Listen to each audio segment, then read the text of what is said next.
ओम श्री गुरुवे नमः। ओम श्री गुरुवे नमः। आदरणीय मित्रों, अवेकनिंग इनर सेल्फ चैनल पर आज की चर्चा में मैं आप सभी का स्वागत करता हूं। आज मैं उस विषय पर चर्चा करने वाला हूं जिस विषय को आज से 1 वर्ष पूर्व 2024 अप्रैल माह में मैंने आपके संज्ञान में लाया था। अप्रैल माह 2024 में मैंने इस चैनल पर एक चर्चा की थी। उस चर्चा का जो थंबनेल का शीर्षक था वह था श्वासों का महाप्रयोग। उसमें मैंने कहा था कि मैं 5 दिन में किसी भी मित्र का जिनकी इच्छा हो कुंडलिनी जागरण करवा सकता हूँ। पूरा 1 वर्ष बीत चुका है। 2024 अप्रैल माह में मैंने उस चर्चा में कुंडलिनी जागरण से संबंधित बातें की थी। करीब 50,000 के करीब मित्रों ने उस चर्चा को सुना है। 3,000 के करीब मित्रों ने मुझे प्रश्न किए हैं उस समय से लेकर आज तक कि गुरुजी हम भी कुंडलिनी जागरण करना चाहते हैं। मैंने उनसे प्रत्युत्तर में एक प्रश्न किया वापस कि मित्रों आप मुझे यह बताएं, आप कुंडलिनी जागरण किस हेतु करना चाहते हैं? कुंडलिनी जागरण करने के पीछे आपका मंतव्य क्या है? आपका विचार क्या है? उन 3,000 मित्रों में से 10 मित्रों ने केवल मुझे प्रत्युत्तर में मेरे प्रश्न का उत्तर दिया है। बाकी किसी ने भी नहीं दिया, वह शांत हो गए। मैं उनकी मजबूरी समझता हूं, वह क्यों मेरे प्रश्न का उत्तर नहीं दे पाए। इस कारण से ही 1 वर्ष पश्चात आज मैं उस विषय की चर्चा कर रहा हूं। चूंकि उत्सुकतावश बहुत सारे मित्र किसी भी बात के लिए राजी हो जाते हैं, उनकी भीतर से तैयारी नहीं होती है। और जब भीतर से तैयारी नहीं है तो जो भी मैं बताऊंगा वह उनके मस्तिष्क के ऊपर से निकल जाएगा, वह उसको समझ ही नहीं पाएंगे। इस कारण से ही मैंने वह सूत्र नहीं बताया। और यह सच नहीं है कि मैंने नहीं बताया। यूं तो मैंने 50 के करीब चर्चा उस समय से इस प्रकार की कर ली है कि यदि किन्हीं मित्र को सच में कुंडलिनी जागरण करनी थी तो वह उन सूत्रों को पकड़ लेता। 50 के करीब चर्चाएं ऐसी हैं जिनमें मैंने उन सूत्रों को गाहे बगाहे चर्चा में लाया हूं। यदि सच में कुंडलिनी जागरण की इच्छा प्रबल होती तो उन सूत्रों में से वह सूत्र किसी ने पकड़ लिया होता, लेकिन नहीं पकड़ा। इसका मतलब एक उत्सुकता होती है। अभी हम स्वर विज्ञान पर चर्चा कर रहे हैं। बाबा जी कहो चैनल पर पूरी सीरीज चल रही है। एक दिन 20 करके निरंतर अगली कड़ी चर्चा के रूप में उस चैनल पर आ रही है। पीछे हमने अवेकनिंग इनर सेल्फ चैनल पर भी स्वर विज्ञान से संबंधित सीरीज चलाई थी। कुछ चर्चाएं करनी बाकी रह गई थी, बीच बीच में उनकी भी पूर्ति मैं कर दे रहा हूं, ताकि कोई मित्र यदि बाबा जी कहो चैनल पर नहीं जाना चाहता है तो यहाँ वह अछूता ना रह जाए उन चीजों से। तो जो चीजें छूटी हुई हैं उनकी पूर्ति यहाँ भी कर रहा हूं। किसी भी मित्र के पास इतना समय नहीं है कि वह समस्त चर्चा को सुन ले। पाना बहुत कुछ चाहते हैं सभी, समय उसके लिए देना नहीं चाहते हैं, और समय भी यदि दे दिया तो अभ्यास तो बिल्कुल भी नहीं करना चाहते हैं। मैंने जब निरीक्षण किया है सूक्ष्मता से इस पूरे संसार का, लगभग अपना पूरा भारतवर्ष मैं घूम चुका हूं और 7-8 देशों की यात्रा मैं कर चुका हूं, तो काफी घूम लिया। मैंने पाया है कि मरना नहीं चाहता है कोई भी, और जीना नहीं आता है किसी को भी। मरना कोई चाहता नहीं और जीना आता नहीं। और जहां से जीवन की देशना मिल सकती है कैसे जिया जाए, उनको हम गाली देते हैं, उनका हम तिरस्कार करते हैं। कुछ लोग लेकिन वैसे होते हैं, उनका आप कितना भी तिरस्कार करें, कितनी भी गाली दें, उन्होंने जो अपने भीतर पा लिया है, जो खोज लिया है, जब तक वह उसको बांट ना ले उनको चैन ही ना पड़ेगा। कबीर दास जी बहुत साधारण व्यक्ति थे, लेकिन असाधारण व्यक्ति भी थे। साधारण थे सांसारिक अर्थों में, उनके पास धन नहीं था, दौलत नहीं थी, जो लाहे थे। प्रतिदिन एक चादर का सूत काटते, फिर उसको बिनते, फिर उस चादर को बाजार में बेचने जाते। जब वह बिक जाती तब उस पैसे से अपना आटा दाल चावल खरीद के लाते और भोजन ग्रहण करते। तो इस अर्थ में तो बहुत साधारण व्यक्ति थे, लेकिन दूसरे अर्थ में बहुत असाधारण व्यक्ति भी थे, क्योंकि उनका मिलना परमात्मा से हो गया था।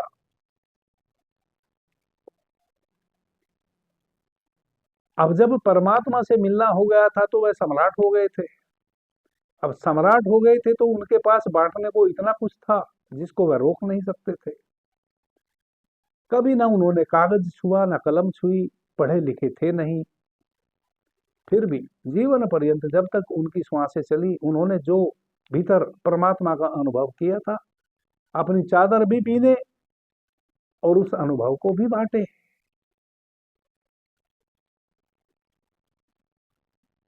लोग गालियां भी देते थे। ऐसा कोई समय नहीं हुआ है जब हमारे ऋषियों को, मनीषियों को, जिनको हम भगवान कहते हैं, जिनको हम राम कहते हैं, कृष्ण कहते हैं, उनको किसी ने गाली ना दी हो।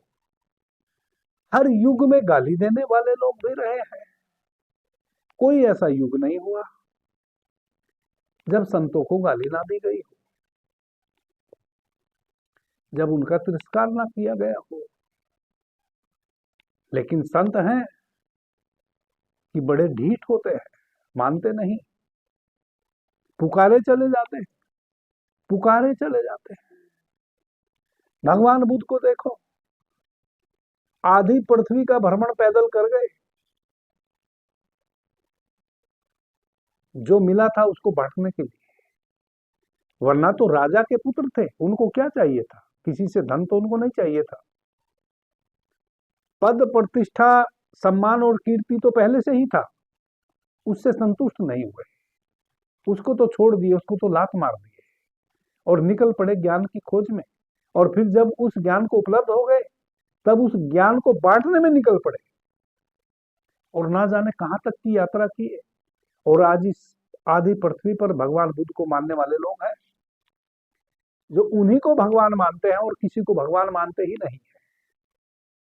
और मजे की बात यह है कि सबसे कम यदि भगवान बुद्ध को भगवान माना जाता है तो वह वही स्थान है जहां उनका जन्म हुआ था, यानी कि भारतवर्ष में। सबसे कम भगवान बुद्ध को मानने वाले लोग भारतवर्ष में हैं, क्योंकि यहां वह जन्म लिए थे।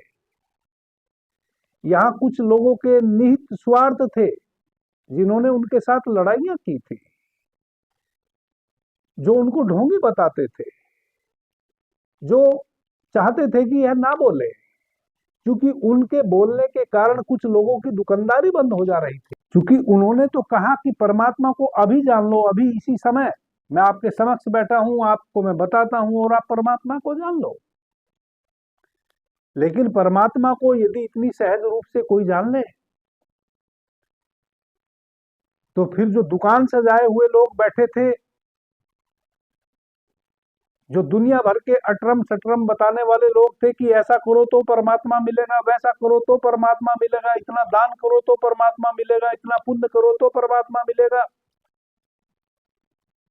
उनकी तो दुकानें बंद हो जा रही थी। इस कारण से भगवान बुद्ध को भी गालियां मिली।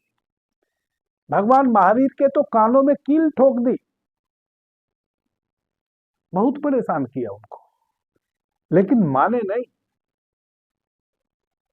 जब भीतर कुछ उमगता है, जब एक बीज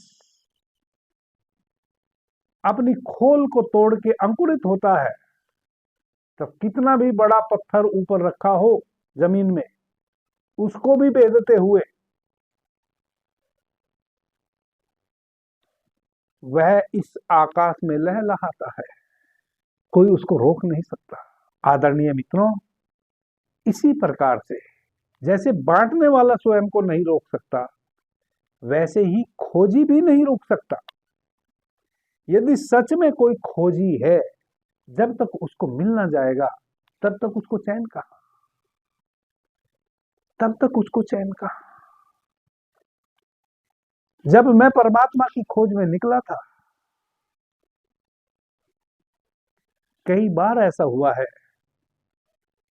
कि मैं रात्रि में रोया हूं,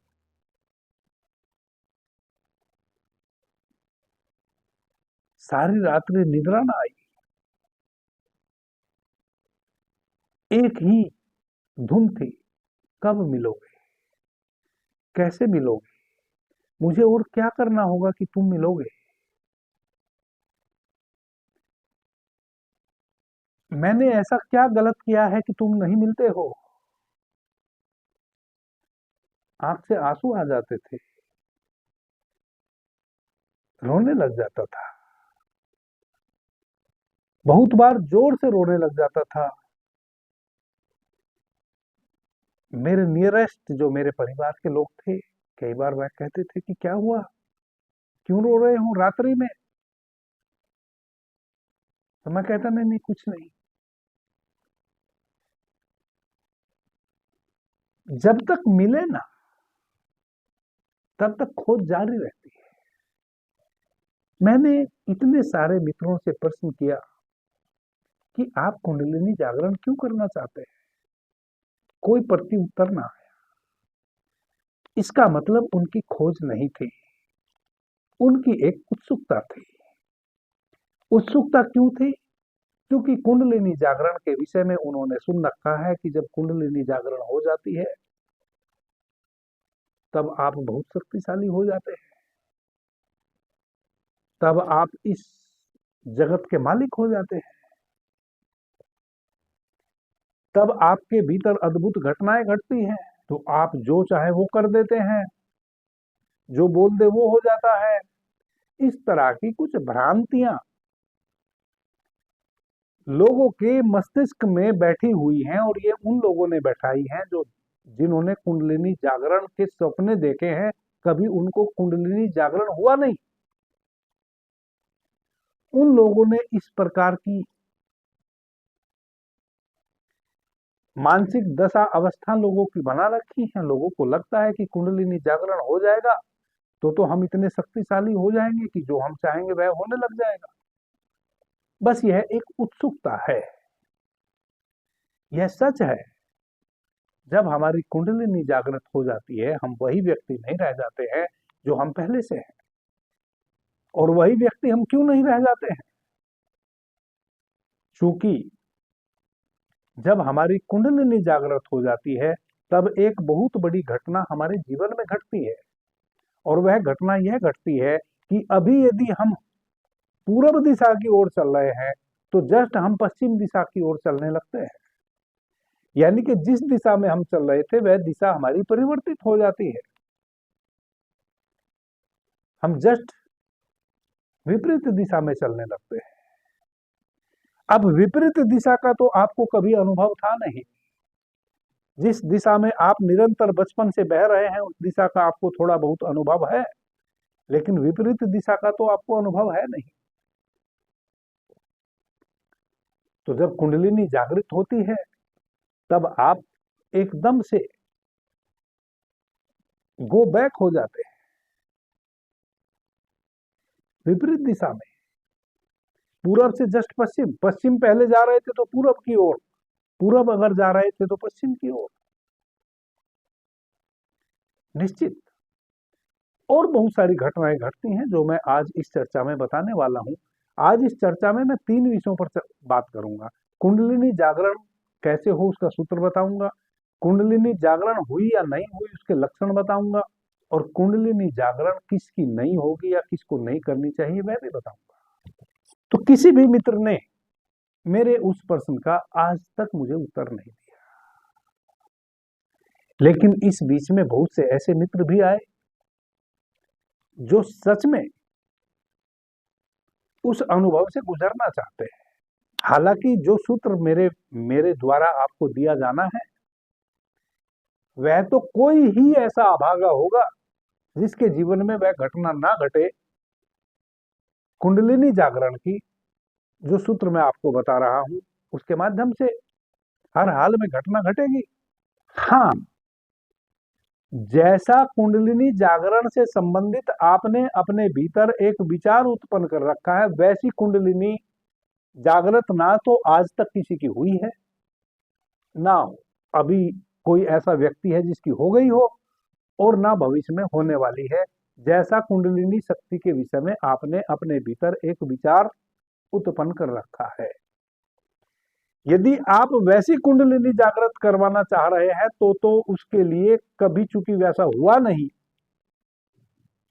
और कभी वह अनहोनी होगी भी नहीं, तो मेरी बात उनके पल्ले नहीं पड़ेगी।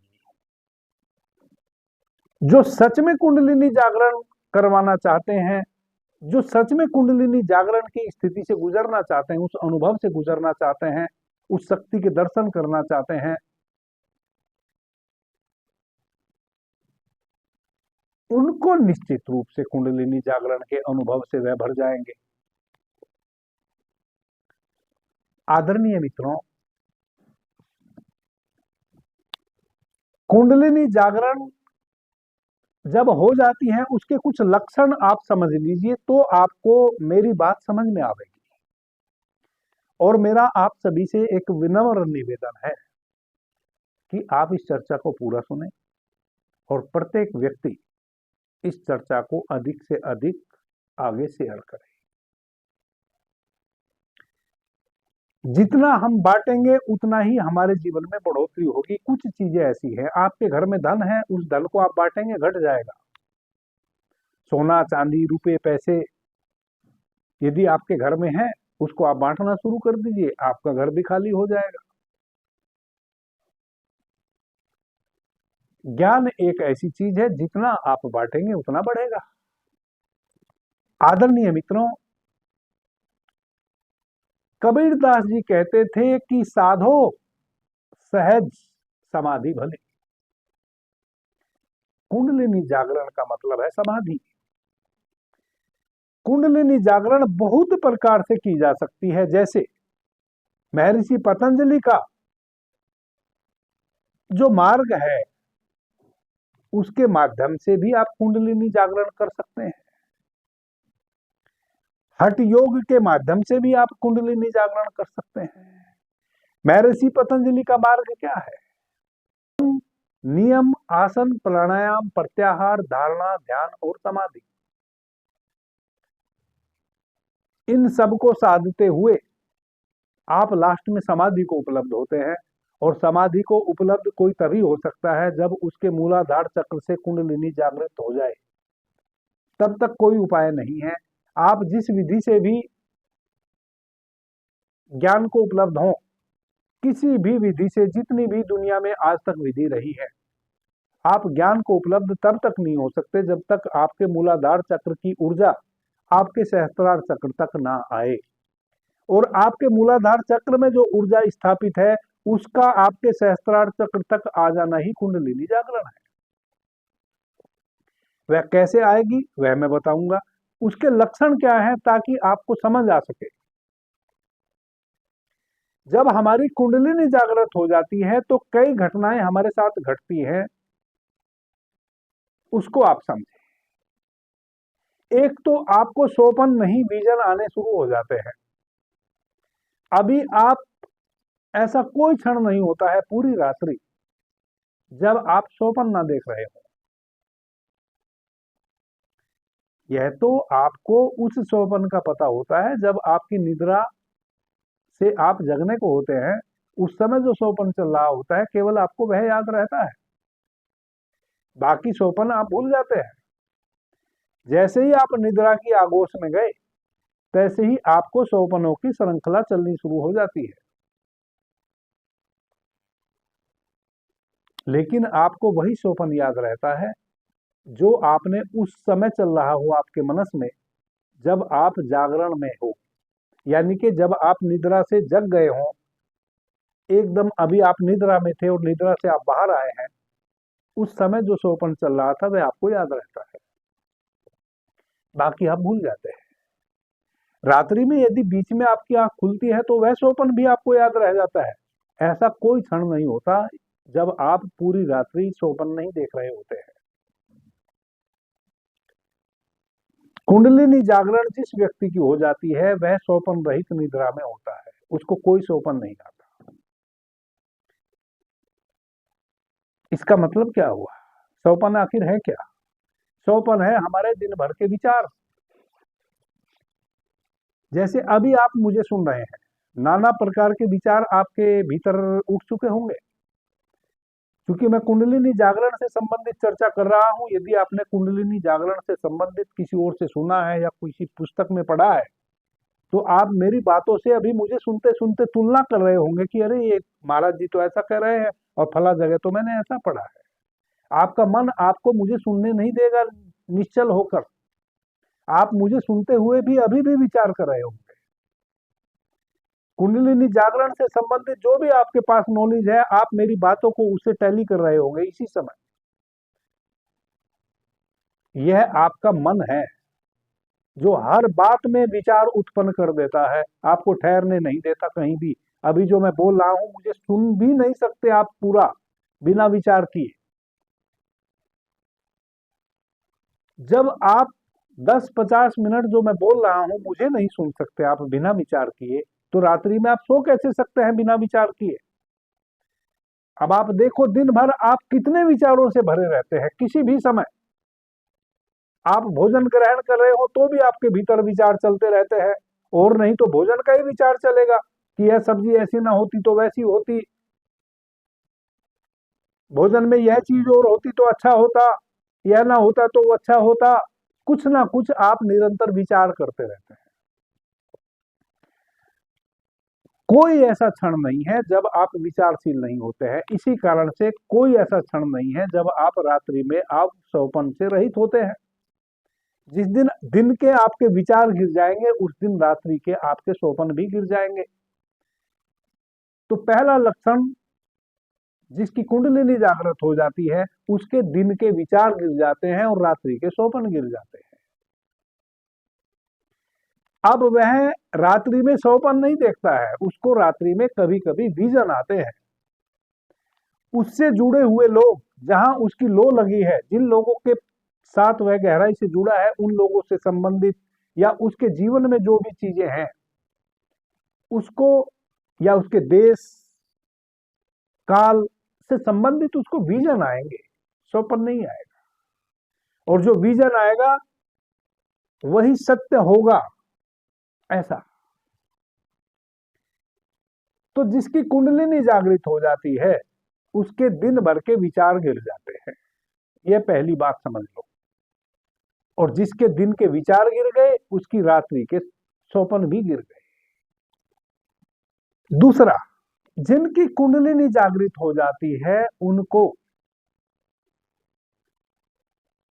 जब भी वह थोड़ा सा शांत हो जाएंगे तभी उनको कुछ दिव्य अनुभव होंगे। ऐसी सुगंध से वो भर जाएंगे जैसी सुगंध उन्होंने पहले अपने पूरे जीवन में कभी महसूस नहीं की। शांत बैठे हैं कहीं भी अपने ही घर में, जहां प्रतिदिन रहते थे उस घर में ही बैठे हैं, लेकिन अब कुंडलिनी जागृत हो गई है तो वैसी सुगंध से भर जाएंगे जैसी सुगंध उन्होंने अपने पूरे जीवन में कभी अनुभव नहीं की। जैसे ही शांति भीतर होगी, जैसे ही आंख पलक झपकेगी, पलक झपकने में ही कुछ दिव्य अनुभवों से भर जाएंगे। जैसे अभी आप एक क्षण में ना जाने कहाँ का सोपन देखना शुरू कर देते हैं। आप बैठे दिल्ली में हैं और सोपन मुंबई का चल रहा है। जिसकी कुंडलिनी जागृत हो जाती है वह एक बार उसकी पलक झपकी और वह ना जाने किन गहराई में उतर जाता है और उस एक क्षण में ना जाने कितने दिव्य अनुभव से भर जाता है। और जब वह पलक उठती है तो पता चलता है कि अरे मैं तो अभी कहीं और था। ऐसे उसको अचानक अचानक दिन भर में हजारों बार अनुभव होते हैं। उसके भीतर नाद का गुंजार हो रहा होता है एनी टाइम, 24 घंटे। वैसे व्यक्ति को किसी भी कार्य हेतु दिशा निर्देश प्राप्त होते रहते हैं ब्रह्मांड से। कोई बोलता नहीं उसके कानों में, पलक उसकी झपकेगी और उसको एक निर्देश मिल जाएगा कि ऐसा करो या वैसा करो या ऐसा बोलो। एक क्षण में। पलक का गिरना तो क्षण से भी बहुत छोटा होता है। उतने ही अंतराल में वैसे व्यक्ति को वैसा अनुभव हो जाएगा, कोई उसको बता जाएगा कि यह करो। कहने का अभिप्राय यह है कि वह नित्य प्रति घंटे, मिनट, सेकंड नए नए अनुभवों से, दिन हो या रात्रि हो, जागरण में हो या निद्रावस्था में हो, वह दिव्य दिव्य अनुभवों से भरा रहेगा। ऐसे व्यक्ति की श्वासें सहज हो जाएंगी। अभी जो श्वासों की गति है, जितनी स्पीड से अभी श्वास चल रही है, उस स्पीड में बहुत बहुत कमी आ जाएगी। यानी कि जितने समय में अभी 4 श्वास ले रहा है, उतने समय में केवल 1 श्वास चल रही होगी। इतना शांत अवस्था में श्वासें बह रही होंगी और बिना कुंभक किए ऑटोमेटिक उसको कुंभक होने शुरू हो जाएंगे। कुंभक कहते हैं भीतर श्वास को लिया और श्वास को रोका। जब एक हठ योगी श्वास को भीतर लेता है और फिर उस श्वास को रोकता है और कुछ समय रोकने के पश्चात बाहर छोड़ता है, उसको कहते हैं अंतर कुंभक। फिर उसी श्वास को जब बाहर छोड़ देते हैं और कुछ क्षण के लिए श्वास को भीतर वापस नहीं लेते हैं, बाहर ही छोड़ के रोके रखते हैं, उसको कहते हैं बहिर्कुंभक। जिसकी कुंडलिनी जागृत हो जाती है, उसके भीतर यदा कदा ऑटोमेटिक कुंभक होते रहते हैं। यानी कि धीमी गति से श्वास भीतर आई और अपने आप श्वास भीतर ठहर गई, बिना आपके रोके श्वास कुछ पल के लिए, कुछ क्षण के लिए, कुछ सेकंड के लिए रुक गई और फिर बाहर गई। फिर निश्वास, श्वास पर श्वास, रेचक और पूरक होने के क्रम में अपने आप कुंभक हो रहा है, भीतर भी और बाहर भी। कुंडलिनी जागरण जिस व्यक्ति का हो जाता है, उसको ऑटोमेटिक अंतर और बाह्य कुंभक होने लगते हैं, बहुत छोटे पल के लिए। जब कुंडलिनी जागृत हो जाती है, उस व्यक्ति को निरंतर जो अपना मेरुदंड है, जो रीढ़ की हड्डी है, यह रीढ़ है, इसका जो निचला छोर है हमारे गुह्य प्रदेश में, जिसको हम मूलाधार चक्र कहते हैं, निरंतर उस व्यक्ति को यह आभास होता रहेगा कि उसके मूलाधार चक्र से कोई चीज गरम गरम ऊपर की ओर उसकी रीढ़ से गति कर रही है। निरंतर एक लावा जैसा, एक सुसुम सुसुम हल्का सा गरम लावे जैसा निरंतर उसके मूलाधार चक्र से, उसकी रीढ़ के बीचों बीच से ऐसे उसको उठता हुआ महसूस होता रहेगा निरंतर, एनी टाइम। और 2-3 अनुभव उसके साथ निरंतर होते रहते हैं। 24 घंटे में बहुत बार ऑटोमेटिक कुछ चीजें और निरंतर घटती है। वह जो लावे जैसा पदार्थ, एक गरम, वह जो गरम गरम लावे जैसा ऊर्जा उसके मेरुदंड में बीचों बीच ऊपर की ओर गति कर रही है, वह निरंतर उसको आभास होगा ऑटोमेटिक जैसे ही वह एकांत में होगा, शांत होगा, जैसे ही उसके साथ कोई बातचीत करना बंद कर दे, वह कितनी भी भीड़ में बैठा हो, मिनट 2 मिनट के लिए भी यदि ऐसे व्यक्ति को कोई उसके साथ संबोधन ना करे,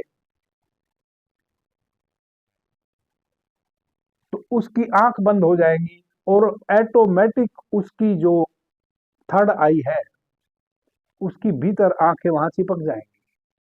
यानी कि दोनों नेत्र, यह जो त्रिकुटी है, यह जो शिव नेत्र है, त्रिनेत्र है, आज्ञा चक्र है, भ्रू मध्य भी इसको कहते हैं। ऑटोमेटिक जैसे ही ऐसे व्यक्ति से कोई संबोधन करना बंद कर देगा, वह कितनी भी भीड़ में बैठा हो, तुरंत उसके जो नेत्र हैं वह त्रिनेत्र पे चिपक जाएंगे। यह उसको निरंतर होता रहेगा। वह निरंतर उसके नेत्र शिव लोक में, वह जो भगवान शिव के लोक का दरवाजा है, निरंतर वहां टिके रहेंगे। क्षण भर के लिए आंख बंद हुई कि ऑटोमेटिक उसके नेत्र वहां जाके टिक गए। उसको बार बार अपने नेत्रों से आज्ञा चक्र पे ध्यान लगाना नहीं पड़ेगा, उसकी आंखें बंद होते से ही ऑटोमेटिक उसका ध्यान वहां लग जाएगा। ऐसे व्यक्ति को, जैसे कभी कभी हमें गलती से किसी बिजली की वायर में हाथ लग जाता है और एक झटका लगता है, उसको निरंतर वैसे झटके से प्रतीत होते रहेंगे, क्योंकि प्रत्येक मनुष्य के भीतर 700 के करीब पोल हैं विद्युत के। जो हम प्राण ऊर्जा भीतर लेते हैं श्वास के माध्यम से, 72,000 प्राण वाहिनी नाड़ियां हमारे पूरे शरीर में है। 700 पोल हैं जिनसे विद्युत का प्रवाह होता है, जिसको हम श्वास कहते हैं, जिसको हम प्राण कहते हैं, जिसको प्राण वायु कहते हैं। वह और कुछ भी नहीं, वह एक ऊर्जा है, वह चुंबकीय आयन है, जो उन 700 पोलों के माध्यम से 72,000 प्राण वाहिनी नाड़ियों में वह ऊर्जा प्रवाह करती है। इस कारण से वैसे साधक को, इसका मतलब उसके 700 के 700 पोल अब सक्रिय हो गए हैं और 72,000 प्राण वाहिनी नाड़ियां प्राण से ओतप्रोत है। इस कारण उसको यदा कदा झटके लगते रहेंगे भीतर, दूसरे को महसूस नहीं होंगे, वह उस व्यक्ति को स्वयं महसूस होंगे जिसकी कुंडलिनी सक्रिय हो गई है। यह उसके लक्षण है। ऐसे व्यक्ति की जब आंखें भीतर आज्ञा चक्र पे लग जाएंगी और उस समय उसको कोई संबोधित करे, उसको कोई पुकारे, अपनी तरफ उन्मुख करे, तो बड़ी मुश्किल से अपनी आंखों को वहां से हटा के उसको खोलना पड़ेगा, आपकी तरफ उन्मुख होना पड़ेगा, बड़ी मुश्किल से। ऐसा जब होने लगे, समझे कि आपकी कुंडलिनी शक्ति जागृत हो गई। ऐसे व्यक्ति को दिव्य अनुभव होने शुरू हो जाएंगे। जितनी देर उसकी आंख बंद हुई, वह भूल ही जाएगा कि कहां बैठा था।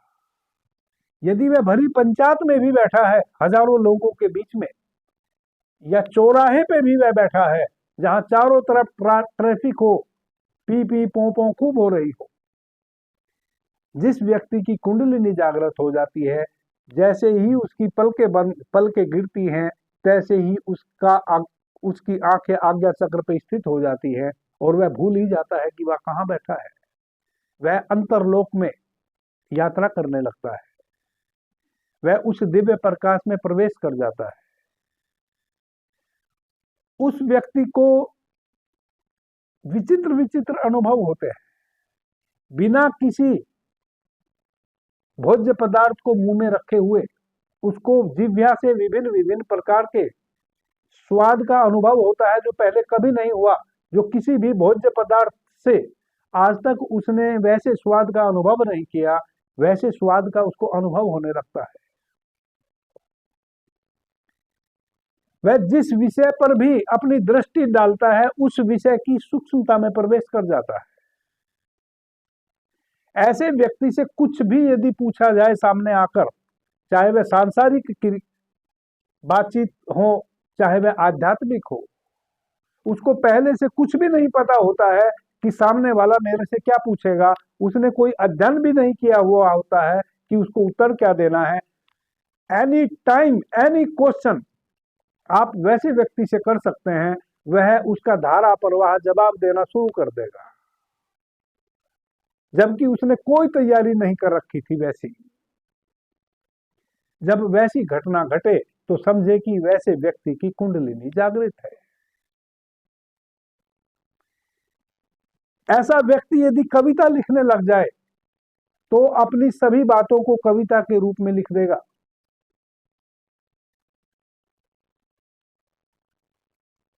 जब ऐसी घटना घटे तो समझें कि उसकी कुंडलिनी जागरण हो गई है।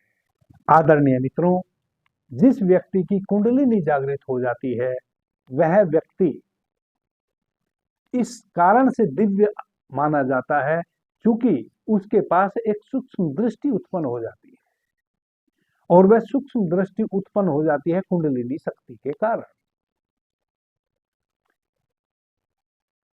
अब तक जो साधारण मनुष्य वह व्यक्ति था, जब तक उसकी कुंडलिनी जागृत नहीं हुई थी, तब उसके सूर्य और चंद्र दो नाड़ियां बारी बारी से निग्रह कर रही थी। कभी वह मन के तल पे स्ट्रोंग होता था, कभी प्राण के तल पे स्ट्रोंग होता था, कभी उसका बायां मस्तिष्क सक्रिय होता था, कभी उसका दायां मस्तिष्क सक्रिय होता था। जब कुंडलिनी शक्ति जागृत हो जाती है वैसे व्यक्ति का पूरा मस्तिष्क एक साथ सक्रिय हो जाता है। और वैज्ञानिकों ने मनुष्य के मस्तिष्क पर जो रिसर्च की है, कहते हैं कि अब तक आइंस्टीन जैसे व्यक्ति ने भी अपने मस्तिष्क का केवल 10% हिस्से का उपयोग किया है, 90% हिस्से का उपयोग आइंस्टीन ने भी नहीं किया है। हमारे योग ऋषि कहते हैं कि केवल एक ध्यानी व्यक्ति, केवल एक समाधिस्थ व्यक्ति, केवल एक ज्ञान को उपलब्ध व्यक्ति ही अपने पूरे मस्तिष्क का एक साथ उपयोग कर पाता है। बाकी इस जगत में चाहे जितना कोई होशियार हो, जितनी उसने भौतिक पढ़ाई लिखाई कर ली हो, कोई भी व्यक्ति अपने 10% से अधिक मस्तिष्क के हिस्से में प्रवेश नहीं कर पाता। ना वह अर्जित करता है भौतिक ज्ञान को, उतना ही अपने मस्तिष्क के उन गहन तंतुओं से वह वंचित रह जाता है। अपने पूरे मस्तिष्क को केवल वही लोग जी पाते हैं जो अबोध बन जाते हैं। जैसे ईसा मसीह कहते थे कि आप मेरे राज्य में तभी प्रवेश कर पाएंगे जब आप बच्चे जैसे हो जाएंगे। जब तक आपका स्वभाव बच्चे जैसा नहीं होगा तब तक आप मेरे उस राज्य में प्रवेश नहीं कर पाएंगे। आज जो ईसाई ईसा मसीह को मानते हैं वह तो उनके राज्य में प्रवेश कर ही नहीं सकते, क्योंकि उनके राज्य में प्रवेश करने का मतलब है बच्चे जैसा निर्मल और सौम्य स्वभाव जब तक आपका नहीं हो जाएगा, तब तक जब आपके पास कोई गणित नहीं रह जाएगा, जब आप अनायास किसी के तरफ मुस्कुरा देंगे, जब आपकी किसी से दुश्मनी ना होगी, जब आपका किसी से वैमनस्य ना होगा, जब आपको किसी बात का अहंकार ना होगा, जब आपको तेरे और मेरे का कोई भाव ना होगा, तभी आप ईसा मसीह कहते हैं कि मेरे राज्य में प्रवेश कर पाएंगे। इससे पहले मेरे उस राज्य में जहां मैं हूं वहां कोई प्रवेश नहीं कर सकता। वह कौन सा राज है? वह कुंडलिनी शक्ति जागरण। जब व्यक्ति की कुंडलिनी शक्ति जागृत हो जाती है वह तभी होती है जब आप अपने समस्त अहंकार को गिरा देते हैं, जब आप बिल्कुल अबोध हो जाते हैं, जब आप निर्विचार हो जाते हैं, जब आपके पास किसी भी प्रकार का कोई द्वेष नहीं बचा किसी के भी प्रति, ना अपने पराये का कोई भाव बचा, तब ही आप उस राज्य में प्रवेश करते हैं। भगवान कृष्ण ने भी यही कहा है। भगवान कृष्ण कहते हैं कि हे अर्जुन, जो सरल चित्त हैं, जो किसी भी प्रकार का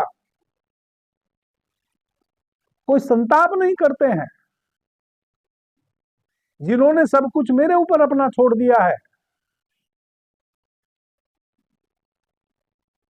उनके लिए ही मैं हूं,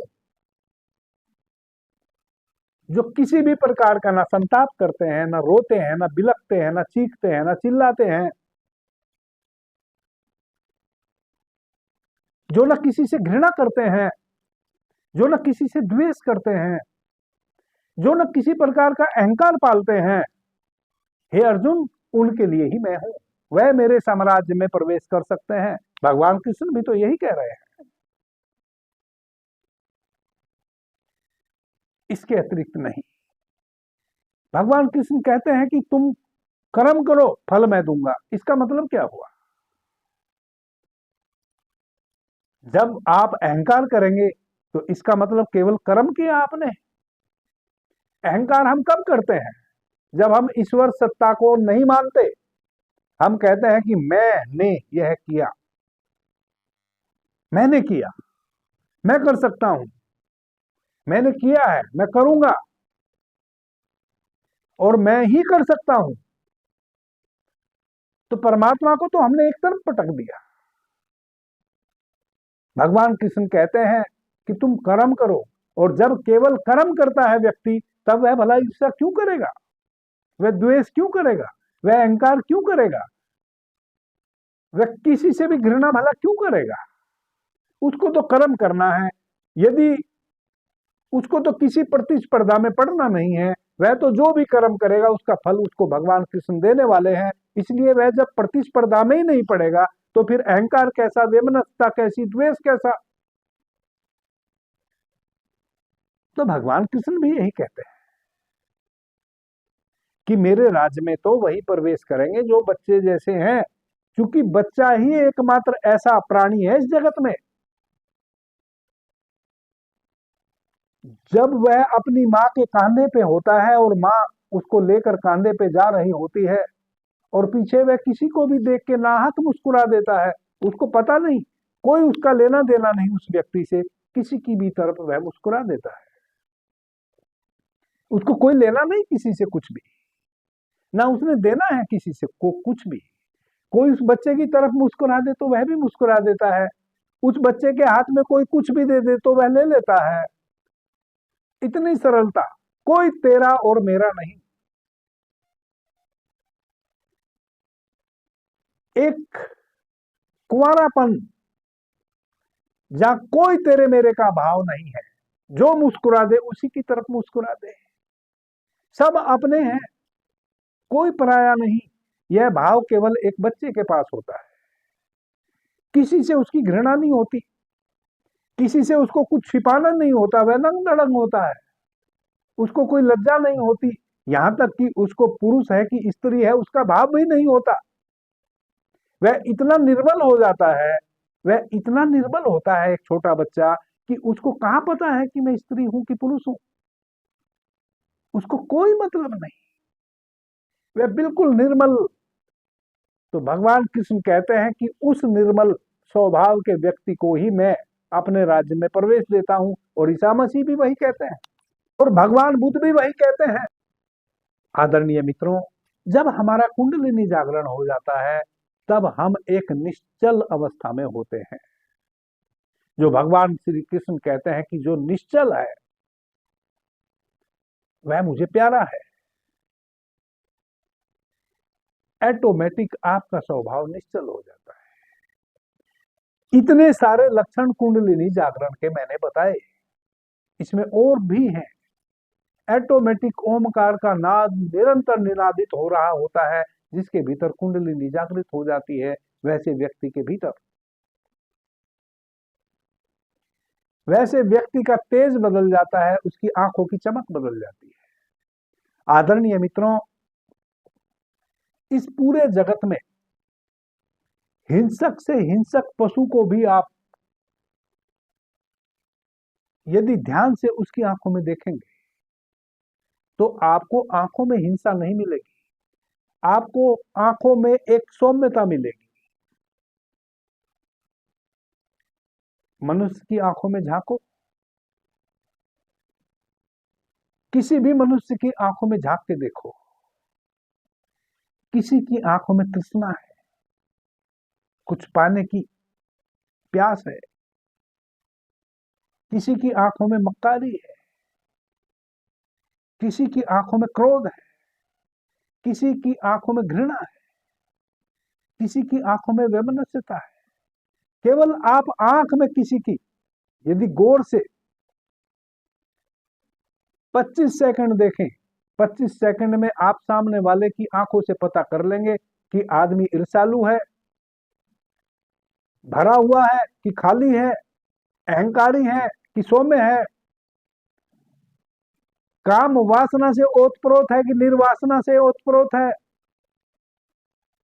केवल आंख में 25 सेकंड में आपको आंख में झांकने से पता चल जाता है, क्योंकि आंखें सब कुछ कहती हैं।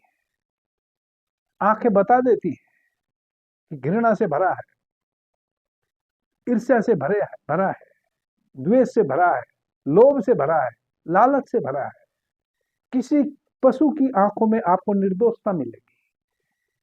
जो पशु दूसरे प्राणी का भोजन करता है उसको मारकर, वह भी जब उस पर हमला करता है उस समय केवल उसकी आंखों में क्रोध होता है, बाकी वह 24 घंटे जब उसका भक्षण कर लेता है वह बिल्कुल निर्दोष होता है। लेकिन मनुष्य 24 घंटे यदि ईर्ष्यालु है तो 24 घंटे वह ईर्ष्या करेगा,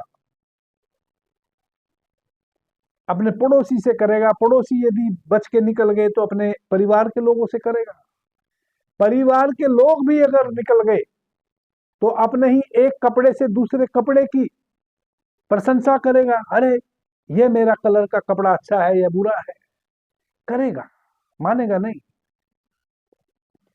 जब कुंडलिनी जागृत हो जाती है कोई ईर्ष्या का भाव नहीं, आंखें बिल्कुल निर्दोष हो जाती है। आप कभी भी वैसे व्यक्ति से मिलिए, उसकी आंखों में किसी प्रकार का दोष आपको नजर नहीं आएगा।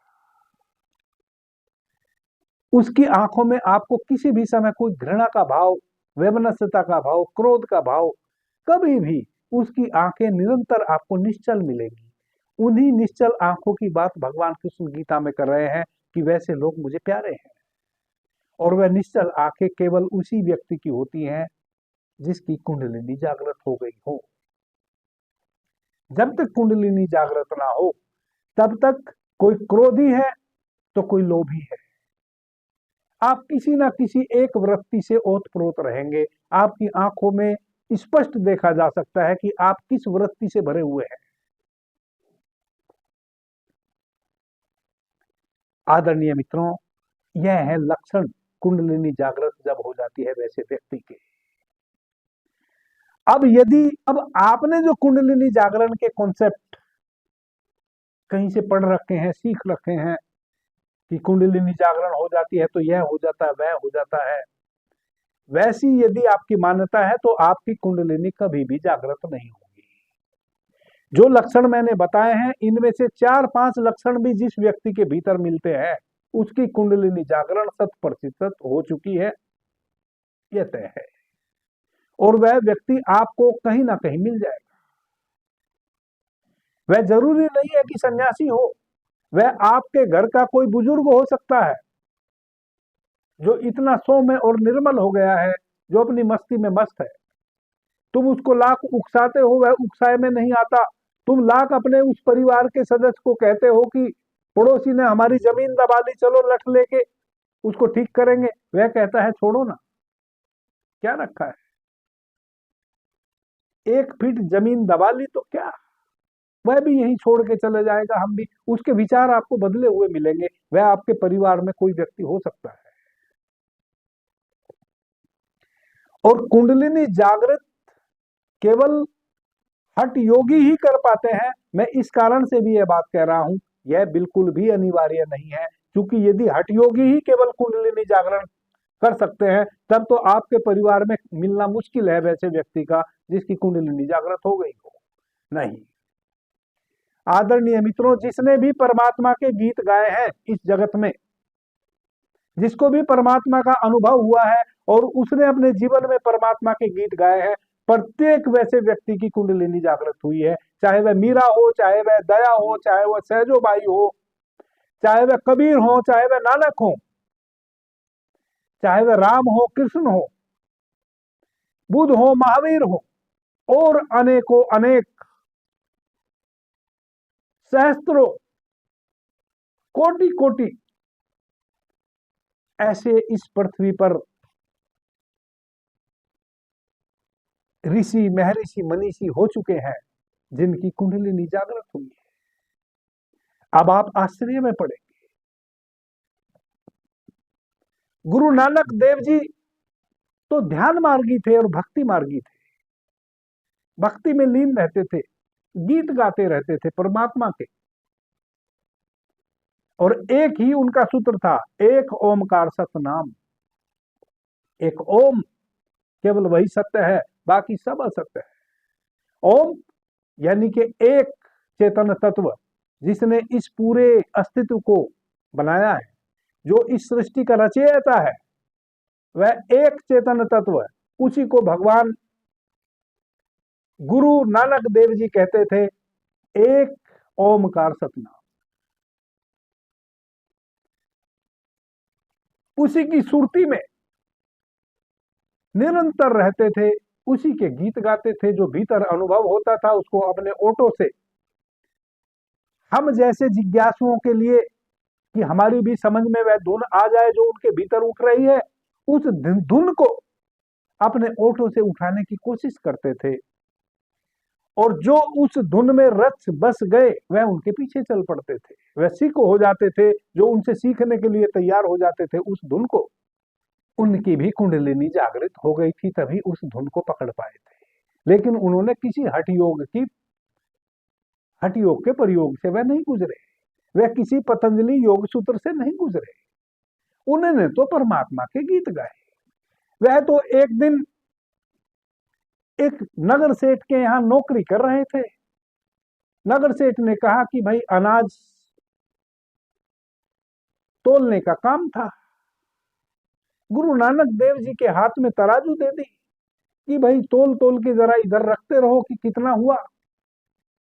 कोई अनाज खरीदने आया, सेठ ने कहा कि नानक देव जी को कि आप अनाज तोल के दे दो। गुरु नानक देव जी तराजू से अनाज तोलते, एक पल्ला हुआ, दो पल्ले हुए, तीन पल्ले हुए, इस प्रकार से 1 2 3 4 5 6 7 और 13 तक पहुंच गए। जब 13 का आंकड़ा आया तब गुरु नानक देव जी को पहली बार ताड़ी लग गई भीतर, और 13 तो भूल गए, 13 13 13 सब कुछ 13 उस एक ओमकार सतनाम में प्रवेश कर गए। भीतर अनुभव हो गया 13 13 13, और 13 के आगे फिर बढ़े ही नहीं। भीतर तो लो लग गई 13 की, और हाथ अपना कार्य करते रहे, एक एक पल्ला उधर गिराते रहे, और 13 13 उधर अनाज का ढू लग गया। सेठ ने सोचा कि अनाज तो 100 200 पल्ले उधर पड़ा है और नानक देव जी केवल 13 पे ही अड़े हुए हैं। तब जाके हिलाया कि ये क्या कर रहे हो।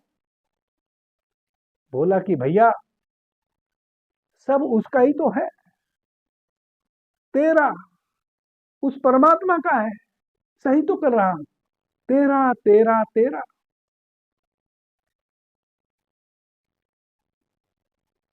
नगर सेठ ने कहा तुम तो मेरा सत्यानाश कर दोगे। नानक देव जी बोले भैया मैं तो अब यही कर सकता हूं, मैंने तो जान लिया भीतर कि सब उसका है। अब तुझे नौकरी पे रखना हो रख, ना रखना हो तो हम चले। और नानक देव जी उस स्थान को छोड़ के उसकी नौकरी को तिलांजलि दिए और चल दिए। बात 13 में अटक गई। तो उनको घटना घटी किसी पतंजलि योग सूत्र से नहीं घटी, किसी हठ योग से नहीं घटी। अनाज तोल रहे थे, भीतर भक्ति का भाव था। उस भक्ति के भाव में 13 का कांटा जब आया, 13 की गिनती जब आई, उस 13 को 13 13 13 भीतर एक रटन लग गई, 13 13 13। उसका ही हो गया सब। और उसी क्षण उसी समय कुंडलिनी जागृत हो गई और गुरु नानक देव जी उसके हो गए, उस परमपिता परमात्मा के हो गए। और फिर तो जीवन पर्यंत उस परमपिता परमात्मा का ही गीत गया और हमारे लेखे तो वही परमपिता परमात्मा हो गए। क्योंकि बूंद जब समुद्र में समाती है तो बूंद समुद्र ही बन जाती है, फिर बूंद का कोई अस्तित्व नहीं रहता। अब नानक देव जी का फिर कोई अस्तित्व नहीं रहता, नानक देव जी परमपिता परमात्मा ही बन जाते हैं। वैसे ही कबीर अपनी चादर बीन रहे हैं, राम के गीत गा रहे हैं, उसकी सुरती में भीतर मगन है और घटना घट गई। वैसे ही मीरा कृष्ण के गीत गा रही है और घटना घट गई। आदरणीय मित्रों, इन्होंने किसी ने भी हठ योग की किसी भी विधि से नहीं गुजरा, उनको सहज रूप से समाधि लग गई। इसीलिए कबीरदास जी ने कहा कि साधो सहज समाधि भली। तो कुंडलिनी जागरण इनका भी हुआ था। कुंडलिनी जागरण किसको कहते हैं? कुंडलिनी जागरण कहते हैं, इसका कॉन्सेप्ट आप समझ लीजिए। जब तक आप नहीं समझेंगे तब तक कुंडलिनी का आप अर्थ ही कुछ और लगाते रहेंगे, कभी आपकी कुंडलिनी जागृत नहीं होगी। 1 मिनट में आप इस कॉन्सेप्ट को समझ सकते हैं। आप अपनी किसी भी एक नासिका से श्वास लेते हैं इस ब्रह्मांड से, वह श्वास आप सूर्य स्वर से लेवें या चंद्र स्वर से लेवें या सुषुम्ना स्वर से लेवें, दोनों स्वर से लेवें, जब वह श्वास आपके भीतर आती है उसके साथ जो ऑक्सीजन आती है उसको ग्रहण कर लेता है आपका लंग्स, आपका फेफड़ा। लेकिन उस श्वास के साथ ऋग्वेद के अनुसार प्राण तत्व भी भीतर आता है। वह जो प्राण तत्व है उसको ऋग्वेद कहता है अप्रत्यक्ष ब्रह्म। वह प्राण तत्व साक्षात प्रकाश पुंज रूप में आपके भीतर आता है, आपको दिखाई नहीं देता है। वह कोई लिक्विड नहीं है, वह है प्रकाश तरंगे, वह है चुंबकीय आयन। अब वह आपकी नाभि तक पहुंचता है। जब वह आपकी नाभि तक पहुंचता है तो आपकी नाभि, मैंने पीछे के प्राण वायु का चर्चा किया है, आपकी नाभि से 72,000 प्राणवाहिनी नाड़ियों में वह प्राण तत्व प्रवेश करता है। और वही प्राण तत्व जब आपके मूलाधार चक्र में, इड़ा पिंगला सुषुम्ना, वही प्राण जब आपके मूलाधार चक्र में आपकी सुषुम्ना नाड़ी में प्रवेश कर जाता है, 72,000 नाड़ियों को प्राण से ओत प्रोत करते हुए वही प्राण तत्व जब आपकी मूलाधार चक्र में जो सुषुम्ना नाड़ी है उसमें प्रवेश करता है और सुषुम्ना नाड़ी के माध्यम से वह आपके सहस्त्रार चक्र तक ऊपर आता है, उसका उदर्भ गमन होता है, वही प्रक्रिया है कुंडलिनी जागरण। यानी कि आपने नासिका से प्राण तत्व को लिया और उस प्राण तत्व को अपनी सुषुम्ना नाड़ी के भीतर से प्रवाहित करते हुए अपने सहस्त्रार चक्र से बाहर किया। यह है कुंडलिनी जागरण की प्रक्रिया। इसको आप हठ योग के माध्यम से भी कर सकते हैं, ध्यान योग के माध्यम से भी यह घटना घट सकती है और भक्ति योग के माध्यम से भी यह घटना घट सकती है। मीरा को तो नाचते गाते यह घटना घट गई, कबीरदास जी को तो अपना चरखा चलाते चलाते यह घटना घट गई, और नानक देव जी को तो अनाज तोलते तोलते यह घटना घट गई। और ऐसे बहुत से ऋषि हुए हैं, मनीषी हुए हैं जिनको यह घटना घट गई। अब कई मित्र मुझे कहते हैं कि गुरुजी, जब आप इतने ज्ञानी हैं तो आपके भी जीवन में तो बहुत प्रकार की परेशानियां हैं। हम कैसे माने? आपको कुंडलिनी जागृत का अनुभव हो गया है, मत मानिए। रैदास जो मीरा के गुरु थे, उनकी भी कुंडलिनी जागरण हो गई थी और वह भी परम सिद्ध संत थे, लेकिन गरीब थे, जूता सीते थे। अपने अंतिम अंतिम श्वास तक लोगों के जूते सिए हैं और उससे अपनी रोजी रोटी कमाए हैं।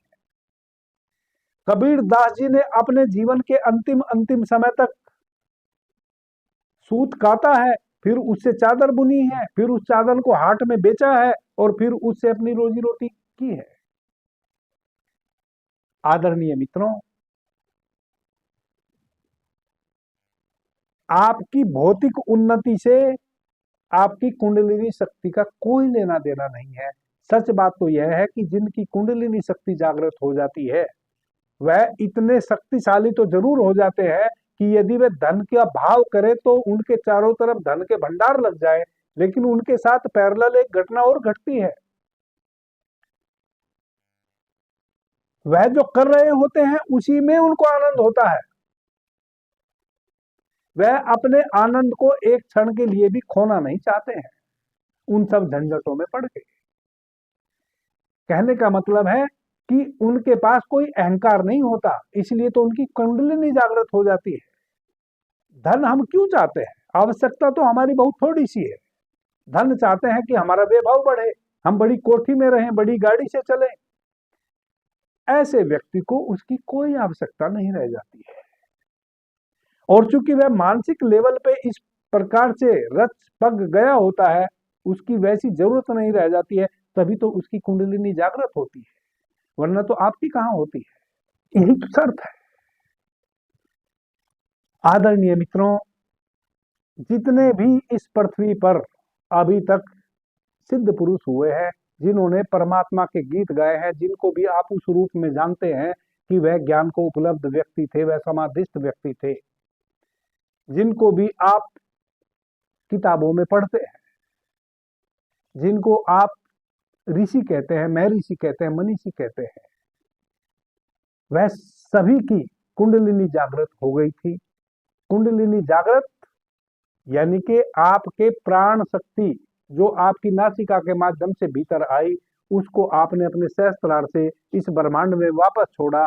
आप इस ब्रह्मांड के साथ एक हो गए। इस ब्रह्मांड के साथ एकाकार हो जाना ही ब्रह्म ज्ञान को उपलब्ध हो जाना है। अब हम कैसे कुंडलिनी जागृत करें, उसका सूत्र क्या है? बहुत साधारण सा सूत्र है, बहुत ही साधारण सा सूत्र है। भगवान बुद्ध को आती जाती श्वासों के माध्यम से कुंडलिनी जागृत हो गई।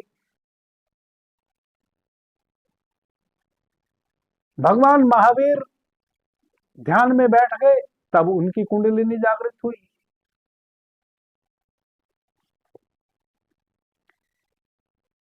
जैसे कि मैंने इस चर्चा की शुरुआत में कहा कि मैंने वर्ष 2024 अप्रैल माह में एक चर्चा की थी, जिस चर्चा का मैंने शीर्षक दिया था श्वासों का महाप्रयोग। उसमें मैंने कहा था कि मैं 5 दिन में कुंडलिनी जागृत करवा दूंगा। आज फिर हम अप्रैल में ही बैठे हैं, 2025 में 1 वर्ष पूरा हो गया। इस 1 वर्ष में मैंने 50 ऐसी चर्चाएं की है जिसमें मैंने वह हित दिया है जिससे आप अपनी कुंडलिनी को सक्रिय कर सकते हैं।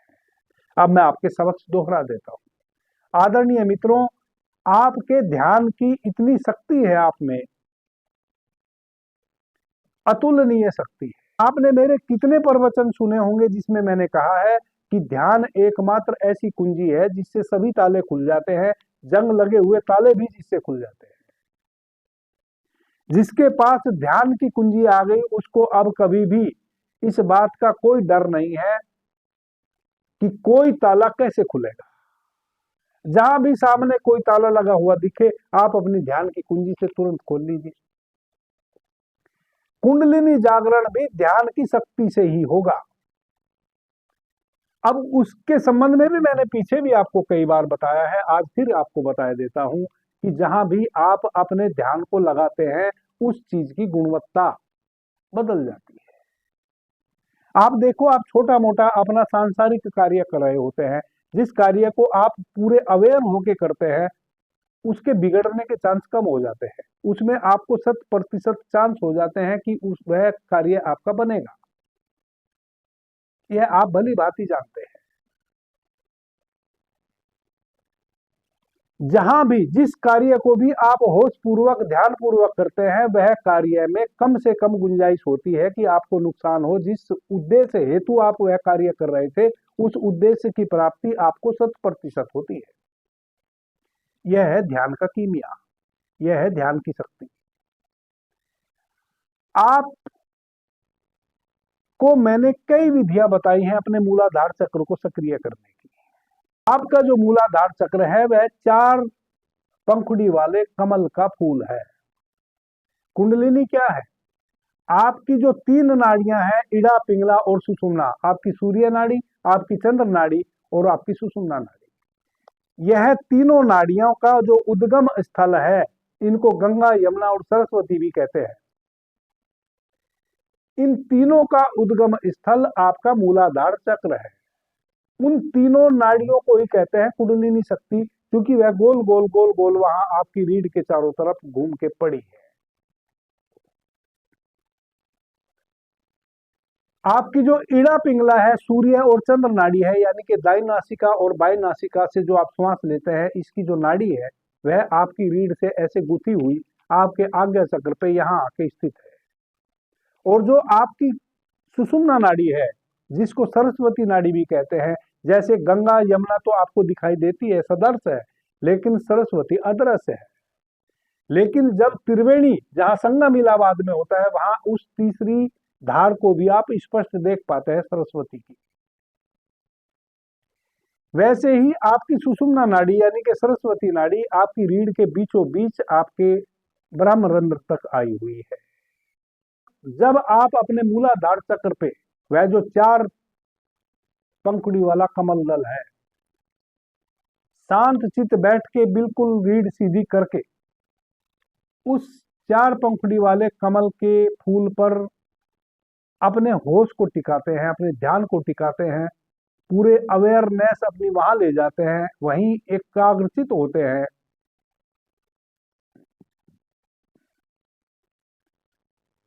निरंतर आप अपने होश को वहां बनाए रखते हैं और लम ध्वनि का उच्चारण करते हैं मुंह से बोल के,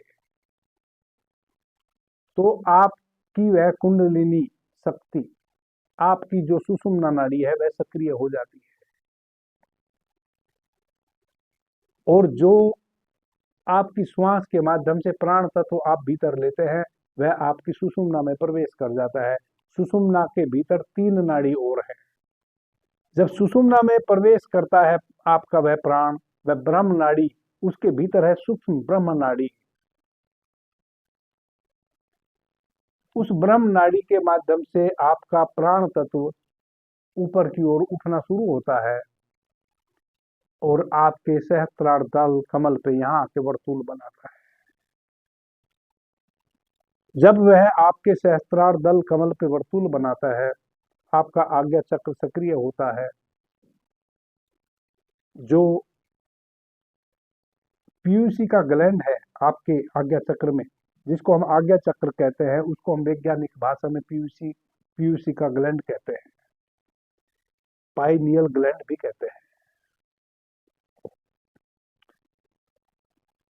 आपका ब्रह्मरंध्र खुलता है, यानी कि वह नाड़ी खुलती है, वह नाड़ी पहली बार वहां सक्रिय होती है और आप उन अनुभवों से भरने लगते हैं जो मैंने इस चर्चा की शुरुआत में कहे कि इतने प्रकार के अनुभव आपको होने लगते हैं।